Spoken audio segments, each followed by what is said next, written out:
로마서 1장 녹음 부탁합니다. 로마서 1장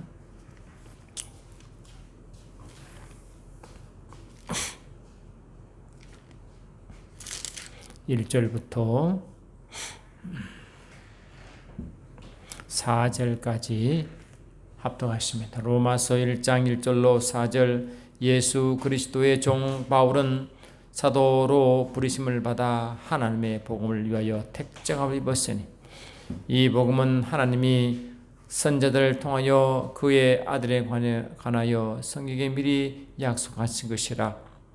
그의 아들에 관하여 말하면 육신으로는 다윗의 혈통에서 났고 성결의 영으로는 죽은 자들 가운데서 부활하사 능력으로 하나님의 아들로 선포되셨으니 곧 우리 주 예수 그리스도 신이라. 아멘. 이 바울은 로마에 있는 그리스도인들에게 편지를 쓰면서 이제 예수 그리스도를 다시 이제 전하는데요. 이 구약은 예수 그리스도에서 증가하고 있죠. 그래서 2절에도 이 복음은 하나님이 선자들을 통하여 그의 아들에 관하여 성경에 미리 약속하신 것인데, 이는 아들에 관하여 말하면 육신으로는 다윗의 혈통에서 났고 성결의 영으로는 죽은 자들 가운데 부활하사 능력으로 하나님의 아들로 선포되셨으니 곧 우리 주 예수 그리스도라 하므로 예수 그리스도가 구약 때에 많은 선지자를 통하여 예수에 대해서 계속 성경에 이야기했대. 계속. 그러니까 이 구약의 선서, 시편, 복음, 율법 그 모든 부분에 다 오실 예수님이 말씀한 아들에 관하여 계속 예수 예언한 것입니다. 그리고 이제 아들이 오면 우리가 어떻게 되느냐 하니까 그러니까 어떻게 말씀하시냐 하니까 우리를 뭐하냐니까 우리를 성도로 예정을 이룬다. 성도로 특히 7절 보니까 로마에서 하나님의 사랑하심을 받고 성도로 부르심을 받은 모든 자에게 함으로 성도로 부르심을 받다는 것입니다. 이 바울은 보통 부르심 이야기할 때는요, 그 보통 사명 사역에 대해서 말합니다. 부르심 받았다. 할렐루야. 그래서 제3의 부르심이라는 단어를 잘 쓰지 않습니다.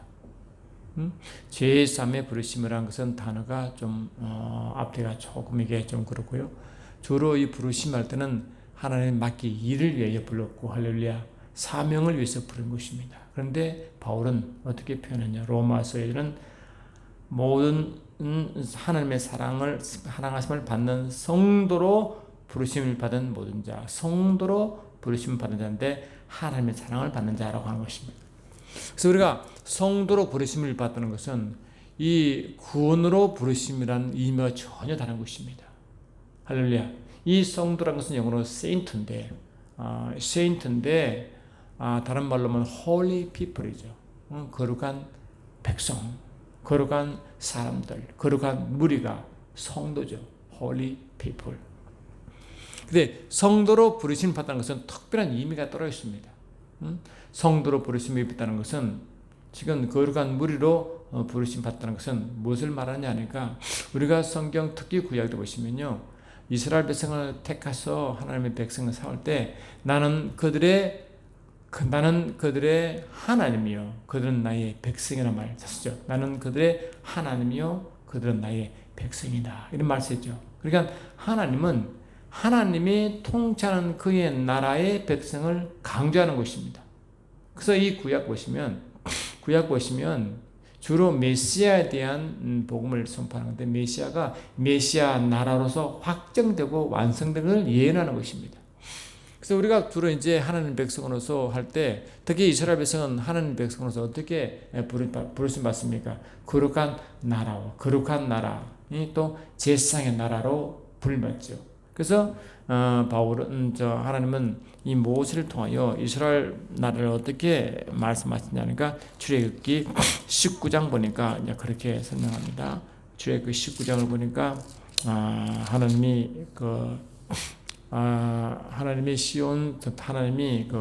시내산 호렙산으로 모세를 부르기 전에 어떻게 말하냐니까 출애굽기 19장 1절 보니까 이스라엘 자손이 애굽 땅을 떠난 지 3개월이 되는 날 그들이 시내 광야에 이르니라. 그들이 르비딤을 떠나 시내 광야에 이르러 그 광야에 장막을 치되 이스라엘이 거기 산 앞에 장막을 치니라. 모세가 하나님 앞에 올라가니 여호와께서 산에서 그를 불러 말씀하시되 너는 이같이 야곱의 집에 말하고 이스라엘 자손들에게 말하라. 내가 애굽 사람에게 어떻게 행하였음과 내가 어떻게 독수리 날개로 너희를 업어 내게로 인도하였음을 너희가 보았느니라 하시고 세계가 다 내게 속하였나니 너희는 내 말을 잘 듣고 내 언약을 지키면 너희는 모든 민족 중에 내 소유가 되겠고 나의 소유 하나님의 것 소유가 되겠고 그리고 초태생을 하나님의 소유라 하잖아. 초태생 하나님의 소유가 장자 이렇게 할 때 나의 소유가 되겠고 너희는 내게 대하여 제상 나라가 되며 거룩한 백성이 되리라. 그러니까 하나님은 이스라엘 백성을 자기의 백성 할렐루야 자기의 백성으로 작곡한다. 백성 나의 소유 나의 백성 그리고 나는 너희의 왕 나는 너희의 하나님이라고 자꾸 말합니다. 그래서 하나님은 한 나라의 백성과 왕으로서 자꾸 설명하는 것입니다. 그래서 그걸 아주 단적으로 설명한 것이 내가 너희를 나의 하나님의 성도로 불렀다 하는 것입니다. 그 성도로 부른 것은 뭐냐? 죄사함 개념을 넘어 특별한 관계성을 설명하는 것입니다. 관계성을 설명한다. 그래서 하나님은 이스라엘 백성을 말할 때 특별히 이스라엘 백성에 대해서 각별한 애정을 표시하는데 그것은 뭐냐? 하나님과 그의 백성 관계를 강조하는 것입니다. 그래서 이사야 43장도 이스라엘 백성들이 이렇게 이제 마음을 표현한 것입니다. 43장 1절 보니까 야곱아 너를 창조하신 여호와께서 지금 말씀하십니다. 이스라엘아 지금 너를 지으신 네가 말씀하십니다. 이게요 이 말이 얼마나 야곱과 이스라엘은 같은 말이잖아요. 그걸 강조하기 때문에 이렇게 바뀌어 말하는 건데 너는 두려워하지 말라. 내가 너를 구속하였고 내가 너를 지명하여 불러다니 내가 너를 지명하여 불렀다. 이 불러서 뭘 부르느냐? 이 바울이 말하는 성도로서 하나님 백성으로서 부르는 걸 말하는 거예요. 특별한 관계. 너는 내 것이라 나의 소유라. 그래서 하나님은 하나님의 소유 하나님 것 하나님의 백성을 굉장히 강조하기 때문에 먼저 구속한 죄사함을 뛰어넘어 목적이 뭐라고? 하나님 백성 되게 하는 것입니다. 그래 이 구속한 죄사함의 목적이 아니라 그를 넘어 뭐라고요? 하나님의 관계성을 자꾸 설명하는 겁니다. 그래서 우리는 죄사함 받은 것에 여러분 너무 강조하지 마시고 죄사함은 하나님 구속과 죄사함은 과정이고 그 다음에 하나님의 의도가 뭐냐? 나의 것, 나의 백성, 하나님과의 관계성, 하나님의 나라의 백성, 하나님과 왕, 그걸 자꾸 말하는 것입니다. 하나님의 가족을 자꾸 말하는 것입니다. 오죽하면 하나님은 내가 물 가운데로 지날 때 내가 너와 함께 할 것이라. 강을 건널 때에도 물이 너를 침몰하지 못할 것이며 내가 불 가운데 지날 때도 타지도 아니할 것이요 불꽃이 너를 살지 못할 것이다. 다시 말하면 너를 해칠 자가 결코 없으리라. 내가 너를 보호하겠다. 인도하겠다. 이 말이거든요. 그러니 내가 너와 함께함으로 어디에 간지 내가 너와 함께하겠다. 어디 물 속에 지나갈 때 불 가운데 지나갈 때 얼마나 위험할 겁니까? 그건 사단의 유혹일 수도 있고 그의 죄를 지어 범할 수도 있지만 그 심지어는 그 가운데서도 내가 너와 함께 하겠다는 거거든요. 함께 하겠다 계속. 그래 내가 너와 함께 하겠다. 내가 너와 함께 하겠다. 이거는요. 이 모세에 들은 여호수아가 이제 가나안 땅을 이 접수하러 갈 때도 이 여호수아가 얼마나 두려워요. 두려운 거 아닐수도 하나님이 거기 한 이야기는 딴 것입니다. 내가 너와 함께 하겠다. 계속 그 말을 마시고 내가 너와 함께 하겠다. 여호수아 1장에도 그 말 반복하잖아요. 내 평생에 너를 능히 대적할 자가 없으리니 내가 모세와 함께 있었던 것 같이 너와 함께 있을 것입니다. 내가 너를 떠나지 않냐며 버리지 아니하리라. 강하고 담대하라. 너는 내가 그들의 조상의 제사장에게 명자여 그들에게 주리라 한 땅을 이 백성에 차지하리라. 오직 강하고 극히 담대여 나의 종 모세가 내게 명령한 그 율법을 다 지켜 행하고 우르나 좌우나 치우치지 말라. 그러면 어디든지 형통하리라 하시면서 계속 말씀이 뭐냐? 내가 내게 명령한 것이 아니냐? 강하고 담대하라. 두려워하지 말라. 놀라지 말라. 내가 어디로 가든지 내가 너 하나님 여호와께서 너와 함께 하시느니라. 계속 함께 하십니다. 함께 하십니다. 그래서 다시 말하면 두려워할 일도 많고 의심할 일도 많고 많은 환난과 핍박과 물과 불속 같은 그런 어려움을 지나겠지만 주님 내가 그 가운데서 너와 함께 한다. 계속 함께 하신다는 겁니다. 그래 이걸 이상 더 강력 이게 뭐냐? 이 죄의 삶의 목적이 아니라 죄의 삶 넘어 구속을 넘어 하나님의 깊은 관계성을 증명하는 관계성. 내가 너와 함께 하겠다. 너는 나의 소유다. 내 것이다. 나의 특별한 존재다. 하물면요.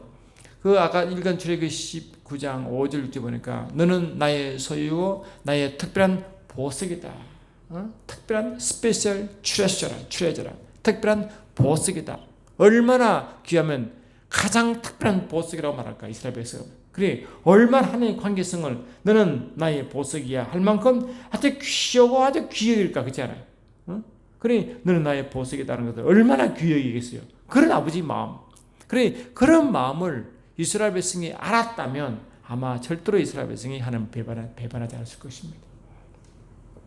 대저 나는 여호와 내 하나님이요 이스라엘의 거룩한 이요 내 구속자입니다. 내가 애굽을 너의 속량물로 구스와 스바를 너를 대신해 주었노라. 다시 말하면 애굽을 다 치려고 애굽을 다 버린다 할지라도 내가 너를 애굽을 대신 주고 너를 산다는 뜻이거든요. 내 세상을 애굽의 세상을 다 팔더라도 내가 너를 취하겠다는 것이죠. 내가 내 눈에 보배롭고 존귀하며 내가 너를 사랑하였은즉 내가 너 대신 사람들을 내어주며 백성들이 내 생명을 대신하라. 다시 말하면 얼마나 이스라엘 귀하시면요. 이 애굽을 속량물로 구스와 스바를 대신해주고 사람들도 너 대신하여 너를 사겠다는 겁니다. 이게 관계성이죠. 그러니까 이스라엘 백성과 하나님의 관계는 특별한 관계입니다. 특별한 그래 하나님이 그들을 택하고 불렀습니다. 뭐냐? 하나님의 백성으로 성도로 불렀어요. 그래 세상과 관계성과 하나님의 우리 관계를 전혀 감당할 수 없는 그런 관계를 만들어놨습니다. 그래 이스라엘 백성이 이렇게 부른 것은 뭐냐? 특별하게 이스라엘 백성을 그렇게 택하고 부르고 나의 특별한 보화요, 나의 소유고 이런 이야기 하시면서 내가 너를 결코 떠나지 않겠다고 계속 말씀하시고 너는 내 눈에 보배롭고 존귀하며 내 눈에 너도 아프지 않다고 계속 말하지 뭔가 그들을 통해 하는 무슨 의도가 있다는 것입니다. 7절 보니까 내 이름으로 불려지는 모든 자 곧 내가 내 영광을 위하여 창조한 자를 오게 하라. 내가 그를 지었고 그를 내가 만들었느니라. 자, 이 세상은 뱀이 에덴 동산에 침범하고부터 아담이 타락하잖아요. 그때부터 온 세상이 이 마귀의 통치하기 때문에 하나님의 영광을요, 하나님께 돌려야 할 영광을 참 어떻게 한다고 이상한 대로 돌렸습니다. 이 로마서 1장 보니까 하나님의 품을 떠난 죄인들의 모습을 이렇게 하는데요. 아주 놀랍도록 바울은 그를 정확하게 직시하고 있습니다. 어떻게 하나님의 영광을 돌려야 할 하나님 백성들이 어떻게 변했느냐 하면요. 한번 보세요. 하나님의 진노가 불의로 진리를 막는 사람들의 모든 경건하지 않음과 불의에 대하여 하늘로부터 나타나니 이는 하나님을 알만한 것이 그들 속에 보임이라. 와, 양심도 있고 영혼도 있다네. 영혼을 사모하는 마음, 양심을 그 모든 것이 하나님 알 수 있도록 만들어놨단 말이죠. 하나님께서 그들에게 보이셨습니다. 창세로부터 그의 보이지 아니하는 것들 곧 그의 영원하신 능력과 신성이 그가 만드신 만물에 분명히 보여 알려졌나니 그러므로 그들이 핑계하지 못할지라. 하나님을 알되 하나님을 영원할 것 아니하고 하면 영원할 것도 아니하고 감사하지도 아니하고 오히려 그 생각이 허망하여지며 미련한 마음이 어두워졌나니 하므로 어떻게 하느냐. 썩어지지 아니한 하나님의 영광을 썩어질 짐승과 새와 짐승과 기어 다니는 동물의 모양으로 우상으로 바꾸었고, 그래 하나님을 영광을 어떻게 하라고? 전혀 다른 데 돌려놨습니다. 우상을 만들어 그게 절하고 그게 한단 말이에요. 그러니까 하나님은 하나님이 특별하게 이 모든 만물의 하나님을 지으셨지만 특별히 아담과 그의 사람들을 특별한 존재로 만들어놨는데, 할렐루야, 하나님을 알도록 만들어놨는데, 알면 하나님이 영원하기도 하고 그에 대한 감사 표시를 해야 되는데 전혀 반대로 오히려 하나님의 영광을 썩어질 사람과 새와 짐승과 기어 다니는 동물의 모양으로 우선으로 바꾸어 하면 바꾸어 그렇게 자꾸 만들어 간다는 것입니다. 또 보면 이는 그들이 하나님의 진리를 거짓을 바꾸어 피조물을 조물주보다 더 경배하고 섬김이라. 이렇게 저는 그 영원히 찬송하시로다. 이렇게 하나님의 진리를 거짓을 바꾸고 피조물을 조물주보다 더 경배하고 더 섬기는 이런 일이 벌어졌단 말이죠. 그러한 모든 곳에서 오직 원래 하나님의 위치를 찾아가게 만들고 하나님을 다시 하나님 되게 하실 그 백성을 바로 유대 민족이라는 거거든요. 그리고 유대 민족 택하는 유대 민족에 대한 하나님의 기대가 굉장히 큰 겁니다. 특별하게 유대 민족을 택한 이유도 뭐냐? 이러한 모든 문제가 이렇게 흘러가고 있대.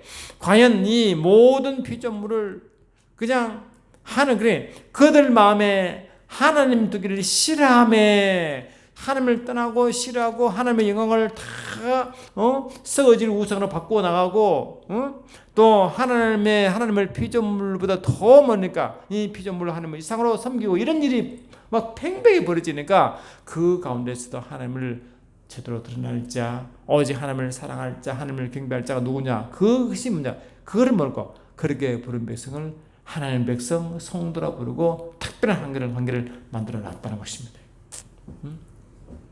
그게 우리입니다. 우리 이스라엘 백성이요 저와 여러분인 것입니다. 할렐루야. 그 하나님은 오죽하면 하나님이 이사야 42장 이 8절은 나는 여호와니 이는 내 이름이라 나는 내 영광을 다른 자에게 내 찬송을 우상하게 주지 않겠다. 그리고 오죽하면 이 말씀하실까? 나는 여호와니 이는 내 이름이라 나는 내 영광을 다른 자에게 내 찬송을 우상하게 주지 않겠다. 다시 말하면 모든 사람이 누구를 찬송한다? 우상을 찬송하고 영광을 우상에 돌고 있단 말이지. 그런 상황에 하나님의 영광과 하나님의 찬양을 제대로 나타낼 자를 택한 것입니다. 그리고 우리가 구속받고 제산 받는 이유가 뭐냐? 하나님 백성과 그 백성 관계를 만들어 이 하나님의 영광이 온천의 욕을 얻어 영광이 다 가려지고 하나님을 찬양할 찬양에 세상을 찬양하게 만드는 그 상황에 오직 하나님 위치를 되돌려 놓을 수 있는 사람이 누군가를 묻는 겁니다. 이사야 48장에 드리면 48장 11절에 말씀 나오죠. 11절 보니까 나는 나를 위하여 이를 이룰 것이라 어찌 내 이름을 욕되게 하리요 내 영광을 다른 자에게 주지 아니하리라.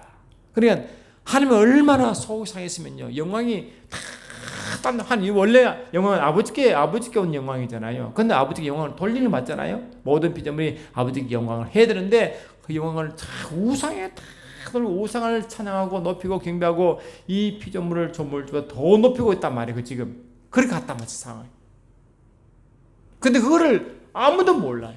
그게 정상으로 돼버렸어요. 그래 그러한 모든 영광을 위해 하는 피조물을 만드시는데 그는 온데간데 없고 모든 것이 뭐라고 하나님께 마땅히 돌아가야 할 영광과 찬송이 전부 다 뭐라고 우상이고 처음 흘러가고 있는 상황. 그 진리를 거기서 바꾸고, 응? 이 피조물을 조물보다 더 이렇게 높여 섬기게 만들고 경배하고 말이죠. 이런 일이 지금 뭡니까? 이 세상의 모든 팽배했다. 그 가운데 유독 하나님을 알게 만들고 하나님을 찬양하고 경배할 그런 원래 아는 영광을 돌릴 그 자가 누군가? 그게 말하고 하나님의 백성, 하나님의 성도라는 것입니다. 아시겠죠? 그들. 그래 우리 아버지 마음은 내 이름으로 불려지는 모든 자 곧 내가 내 영광을 위하여 창조한 자를 오게 하라. 내가 그를 짓고 그를 내가 만들어내니라. 그래 하나님은 그래 우리가 살아갈 때 하나님의 영광을 마땅한 영광을 돌리지 않으면요. 다시 하나님의 심판은 어디만 자니까 이 경건하지 않은 자에게 하나님의 심판이 임합니다. 아시겠죠? 경건하지 않은 자. 그래서 사도 베드로는 이 홍수 사건을 빗대면서 어떻게 말하느냐 하니까 베드로후서 3장을 보니까 이렇게 말씀하셨다. 그래 하나님의 심판은 경건하지 않은 자에게 임하는 것입니다. 경건하지 않은 자에게. 응? 베드로후서 3장을 보니까 이렇게 됐어요. 베드로후서 3장 7절 보니까 이제 하늘과 땅은 그 동일한 말씀으로 불사르기 위하여 보호하신 바 되어 경건하지 아니한 사람들의 심판과 멸망의 날까지 보호되는 도실 것이다. 이 경건하지 않은 자들의 심판. 그럼 누가 경건 뜻이 뭡니까? 경건은 유수에 비해야죠.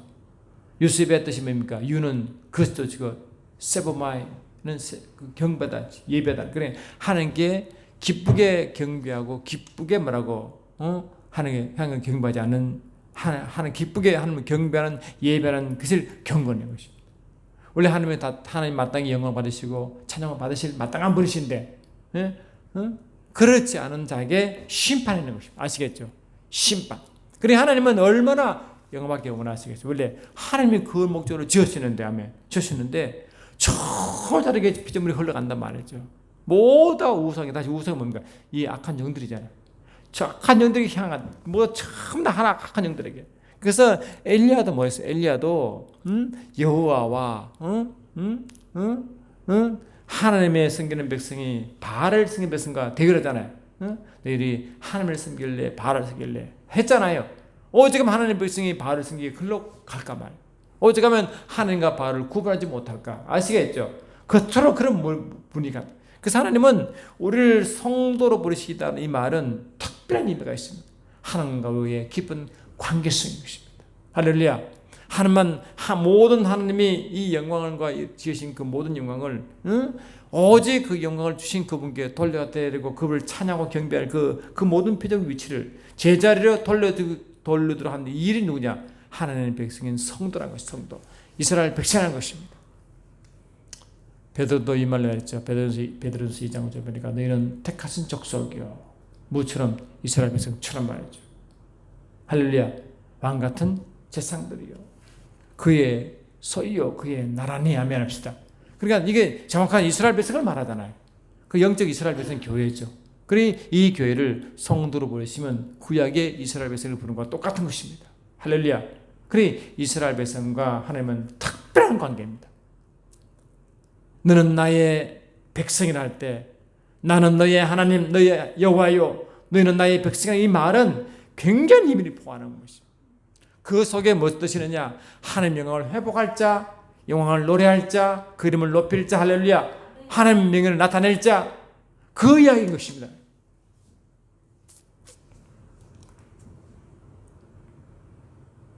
욥기는요. 욥기의 주제를 잘 말하기 힘듭니다. 왜? 욥기는 제가 말씀보다 부탁 하나님의 깨달음을 주시는데요. 욥기의 주제는 딴 게 아니다 보니까 하나님의 명예를 회복한 자였습니다. 하나님의 명예를 회복한 자, 영광을 회복한 자가 욥기서의 주제라고 저는 어느 순간 알게 되었습니다. 그리고 욥이 어렵고 힘들 때도요. 그 믿음을 배반하지 않잖아요. 그래서 하나님 뭐래요? 욥아 조금만 참아. 조금만 알았지? 조금만 참아. 그래서 하나님은 결국 욥을 참고 참았죠. 할렐루야. 결국 욥은 그 어려운 가운데 하나님을 부인하지 않았죠. 아멘. 자기 생일을 자기 태어난 것을 한탄만큼 힘들었지만 결국 하나님을 부인하지 않습니다. 끝까지 자기 친구 3명이 왔어도 끝까지 하나님을 대변하죠. 그러니까 하나님은 욥을 통해서 뭘 받냐? 자기 하나님의 영광을 회복시키고 하나님을 회복시키는 그 목적을 여기가 되어집니다. 그치? 하나님을 그거를 다 통과하니까 욥을 높여버렸죠. 할렐루야. 높였잖아요. 축복했잖아요. 그래 하나님의 영광을 높이고 하나님의 명예를 드러내고 나타난 자에게는 하나님은 그를 얼마나 높이겠습니까? 저와 여러분도 매 순간순간 이 우상을 섬기지 않고 하나님을 섬기보세요. 얼마나 하나님 영광 받으실까? 할렐루야. 그걸 보고 너는 나의 증인이니라. 증인이라. 아멘. 나의 증인이다. 그래서 하나님은 이스라엘 백성을 택할 때도 하나님의 증인으로 택합니다. 아시겠습니까? 하나님께 예배할 백성, 또 예배를 통하여 하나님의 영광을 나타낼 백성, 그 이름을 나타낼 백성, 아멘. 세상에 돌아갈 영광을 아버지께 돌릴 백성, 그것이 예배로 나타난다. 그리고 증인이다. 이사야 43장 10절 보니까 나 여호와가 말하노라 너희는 나의 증인, 나의 종으로 택함을 입었나니. 아시겠죠? 이는 너희가 나를 알고 믿으며 내가 그인 줄 깨닫게 하려 함이라. 나의 전에 지원받은 신이었거니와 나 후에도 없으리라. 다른 신은 아니다. 오직 나만 유일한 신이다. 그 말하죠. 너희들이 그걸 내가 유일한 신임을 너희들이 그를 세상에 전가할 증인이다. 아멘. 이 세상 모든 세상이 하나님의 진리를 받고 거짓을 만들고 하나님께 돌려야 할 영광을 우상에 돌리고 하나님께 마땅히 돌려야 할 찬양을 우상에 찬양하는 그 모습 보고 하나님이 얼마나 속상하고 아팠겠냐 말이야. 그래서 너를 택하여 내가 너를 지극히 늘 보호하겠다. 너를 높이겠다. 아주 귀하게 있다. 왜? 너희가 나의 명예를 회복할 자이기 때문에, 너희가 나의 영광을 드러낼 자이기 때문에, 너희가 나에게 온전히 영광을 돌리고 할렐루야 내 이름을 회복할 자이기 때문에, 그리고 너희가 오직 세상은 모두가 다 피조물을 두고 조물을 두고 우상을 찬양하는데 너희가 오직 창조자 나를 찬양할 백성이기 때문에, 아멘. 할렐루야. 찬양할 자이기 때문에. 그래서 이사야 43장 21절로 이렇게 말합니다. 18절부터 보니까 너희는 이전 일을 기억하지 말라. 옛날 일을 생각하지 말라. 보라 내가 새 일을 행하리니 이제 나타낼 것이라. 너희는 그것을 알지 못하겠느냐. 반드시 내가 광야의 길을 사막의 강을 내리니 장자 들짐승 곧 성냥이와 타조도 나를 존경할 것은 내가 광야의 물을 사막의 강들을 내어 내 백성 내가 택한 자에게 마시게 할 것임이라 하시고 이 백성은 내가 나를 위하여 지었나니 나를 찬송하게 하렵니다. 할렐루야. 나를 찬송할 것이다. 세상 모두가 다 우상을 창조하고 찬송하고 다 그걸 세상을 찬송하는데 내가 그들을 지었고 내가 만들었는데 그들을 다 우상 흘러가했을 때 오직 나를 찬송하고 나를 위할 자를 너희니라 말이야. 너희가 나의 증인이라. 아멘. 너희가 나의 증인, 나의 명예를 회복할 자니라. 나의 영광을 회복할 자니라. 나의 이름을 드러낼 자니라고 말하는 점이 있습니다. 아멘. 그것을 보고 너희는 나의 이름으로 불려진다. 너희는 나의 이름으로 불려진다. 그러니까 하나님의 이스라엘 백성을 택할 때도 하나님의 명예를 드러낼 자, 하나님을 찬양할 자, 아멘. 하나님을 증인으로 할 이유가 뭔지, 모든 세상이 그렇게 흘러가고 있기 때문에, 아멘. 모든 열방이 흘러가고 올 때 오직 이 모든 열방의 왕이고 세상의 주인이고 세상의 왕임을 선포할 자가 너희가 바로 그거니라. 나는 나의 영광이 도대체 우상에게로 가려서 못 참겠다. 나는 여호와니라. 나는 이는 내 이름이라. 나는 내 영광을 다른 자에게 내 찬송을 우상에 주지 아니하리라. 근데 다 그렇게 흘러가고 있단 말이에요. 세상을 찬송하고 우상을 찬양하고 경배하고 말이죠. 마땅히 하나님께 올려드릴 우상과 찬양과 경배가 영광이 그걸로 다 모두 흘러갈 때 내가 너를 택한 이유가 하나님을 회복할 자 아니라 나의 명예를 나타낼 자 아니라 라고 나를 증거할 자라고 자꾸 말하는 것입니다. 그걸 알아야 된다. 이스라엘 백성도 알아야 되고 우리도 그걸 아셔야 된다. 그걸 보고 성도로 부르심을 받았다는 것입니다. 성도로 부르심을 받았다. 할렐루야. 다시 읽어드리면 이사야 48장 11절 보니까 나는 나를 위하여 이룰 것이라. 어찌 내 이름을 욕되게 하리요. 내 영광을 다른 자에게 주지 아니하리라. 내 이름을 욕되게 하리요 내 영광을 다른 자에게 주지 아니하리라 라고 강조하는 것입니다. 그래서 이 사단을 하나님의 십자가에 심판한 것은요, 하나님의 영광을 도둑질한 자, 그 이름을 모독한 자를 심판한 점이었습니다. 그게 마귀였거든요. 그러면 저와 여러분이 하나님 영광을 막 드러내고 찬송하면 어떤 일이 벌어진지 아십니까? 이사야 62장 한번 보세요. 이렇게 되어 있어요. 그러면 하나님이 얼마나 우리를 기뻐하시겠어요? 그냥 하나님의 영광을 위하여 만든 자, 그 이름을 위하여 창조한 자를 우리가 하나님 백성을 삼고 특별한 하나님의 아주 스페셜 트레저, 특별한 보화로 삼아 극히 그렇게 귀히 여기고 눈에 넣어 아프지 않을 만큼 그렇게 귀히 여길 때 우리가 그에 합당하게 하나님을 기쁘게 하면 어떤 일이 벌어질까 하는 것입니다. 그건 당연하겠죠. 이사야 62장 8절 9절 보니까 여호와께서 그 오른손 그 능력의 팔로 맹세하시되 내가 다시는 내 곡식을 내 원수들에게 양식으로 주지 아니하겠고 하며 내가 수고하여 얻은 포도주를 이방인이 마시지 못하게 할 것인즉 오직 추수한 자가 그것을 먹고 나 여호와를 찬송할 것이며 거둔 자가 그것을 나의 성소들에 마시리라 하셨느니라. 할렐루야. 우리가 수고하고 힘든 모든 것을 다 뭡니까?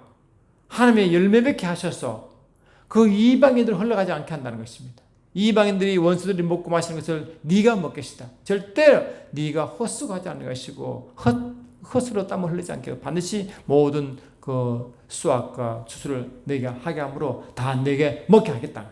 그래 이게 뭡니까? 삶의 축복입니다. 삶의 축복. 원수들로부터 지금까지 원수를 뺏기고 건강으로 뺏기고 말이죠. 이런 모양 뭐로 다 하나의 축복받겠는데 내가 온전히 너로 축복을 있게 하겠다. 이 뜻이거든요. 축복을 하겠다. 절대로 원수들이 내 양식을 먹지 않게 하겠다. 도둑질 당하지 않게 하겠다. 이방인 그를 마시지 못하게 하겠다는 것입니다. 아멘. 그러니까 하나님이 이런 자에게 또 하나님이 이렇게 이 땅에 살 때 가나안 땅에 갈 때 가나안 땅에는 그 소산물을 먹게 한 것처럼 말이죠. 이 땅에 살아갈 때 절대 우리가 가난하게 하지 않을 것이며 이 땅의 소산물을 먹도록 만들어 주겠다는 약속인 것입니다. 할렐루야. 66장 이사 66장 11절 4절 6절도 이렇게 됐어요. 62장 4절 6절 보니까 또 이렇게 되지 않습니까? 다시는 너를 버림받은 자라 부르지 아니하겠고 다시는 내 땅을 황무지라 부르지 아니하고 오직 너를 헵시바라 하며 내 땅을 퓰라라 하리니 이는 여호와께서 너를 기뻐하실 것이며 내 땅에 결혼한 것처럼 될 것이라. 마치 청년이 처녀와 결혼함 같이 내 아들들이 너를 취하겠고 신랑이 신부를 기뻐한 같이 내 하나님이 너를 기뻐하리라. 다시 말하면 이 헵시바와 퓰라는요, 헵시바도 그렇고 뾰라도 그렇고 이게 다 이것이 뭐냐는 게 다 하나님의 축복하는 자의 뜻입니다. 결혼한 자, 축복한 자의 뜻입니다. 그러니까 이 너를 헵시바다라는 것은 하나님의 결혼한 자로서 나의 아내의 뜻이고, 할렐루야. 너는 내 땅에 뾰라라는 것은 내 땅에 기쁨 받고 또 결혼한 자라니까 땅이 축복하다. 그리고 우리의 땅이 축복받으면 소산물이 그들 먹는 거 아닙니까? 소산물 많이 우리가 취하시고 32배, 100배의 소출을 낳게 되고 말이죠. 그러니까 이 가난이 없어진다는 것입니다. 그 삶 자체가 아주 풍요롭고 기쁜 삶이 되게 하겠다는 것입니다. 우리 삶 자체가 하나님을 그렇게 영광을 드러내고 줄 찬양한 백성들에게 말이죠. 아멘. 할렐루야. 또 66장 11, 12 보니까 너희는 젖을 빠는 것 같이 그 위로를 위하는 품에서 만족하겠고 젖을 넉넉히 빠는 것 같이 영광의 풍성함으로 말미암아 즐거워하리라. 여호와께서 말씀하시되 보라 내가 그에게 평강을 강같이 그에게 문나라의 영광을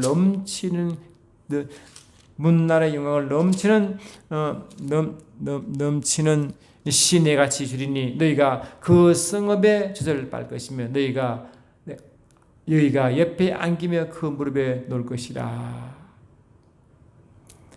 어머니가 자식을 위로한 같이 내가 너희를 위로할 것인즉 너희가 예루살렘에서 위로를 받으리니 너희가 이를 보고 마음이 기뻐서 너희 뼈가 연한 풀의 무성 같으리라. 여호와의 손이 그들에게 나타나겠고 그의 진노는 그의 원수에게 더하리라 하므로 절대적인 풍성과 안식을 주시다. 어린애가 어머니 젖을 푹 먹거나 얼마나 이렇게 편안하게 안식하는 거 똑같잖아요. 풍요로움 때문에 안식하는 거 똑같은 모습 보여주겠다 우리에게. 그러니까 하나님의 명예를 회복하고 그 찬송하는 백성들에게 이런 약속을 준 것입니다. 아멘. 그것을 보고 내가 이스라엘 백성을 특별히 택했노라. 나가 너희를 하나님 백성으로 택했노라. 너를 성도로 불렀다 하고 있습니다. 아멘. 그래서 우리는 이 바로 이제 우리 계시록 경륜신학에서 말하는 바로 이게 바로 영생의 의미와 같이 연결되는데요. 영생이 뭡니까? 그 참 하나님과 그의 본산 예수를 아는 것이 영생이잖아요. 깊이 알아가는 거. 이 관계성. 깊이 알아가는 관계성. 그것이 하나님과 그의 백성 관계인 것입니다. 아멘. 그 저와 여러분도 매 순간순간 우리가 왜 우리가 사명으로 부르심 받았지만 특별히 왜 성도로 부르심 받았나를 뜻을 아시고 오늘 예배된 이 모습대로 이 내용대로 여러분 주를 섬기고 노래하고 찬양하면 덕저희의 주님의 증인의 삶을 살아가면 주님은 이 땅의 풍요함과 안식을 반드시 주시겠다고 약속한 줄 믿습니다. 매 순간순간 주를 노래하며 찬양하는 우리 모두가 되기를 예수님을 축원합니다. 사랑하는 주님 그렇습니다. 매 순간순간 주를 높이게 하시고 우상을 찬양하지도 하지 않게 하시고 영광을 우상에 돌리지도 않게 하시고 오직 주께만 영광 돌리며 찬양하시는 우리 모두가 되게 하옵소서. 주님과 함께 영원한 백성으로 주를 왕으로 모시는 우리의 삶, 멋있는 복된 삶 되게 하옵소서. 예수 이름으로 기도드리옵나이다. 아멘.